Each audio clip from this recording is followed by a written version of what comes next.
Like current math majors, including myself, Mr. McLeod spent countless hours in this building. It's only fitting that it bears his name.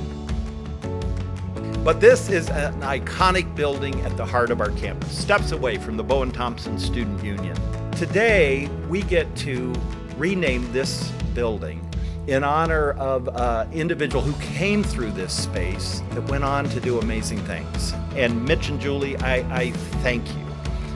Because this building, as students are walked by and the plaque inside describes your journey, I hope our students are inspired each and every day of the power of hard work. Because of the mathematics program at BG, I was able to develop critical thinking skills, and the gray matter allowed me to be successful in mathematics, computer science, and entrepreneurship. So it was a tremendous foundation for what I was able to do. I'll forever be grateful to Bowling Green and the mathematics department for all they've done to prepare me for life, which allowed me to be here today. And the naming of this building as the Mitchell B. McLeod Hall is a great honor.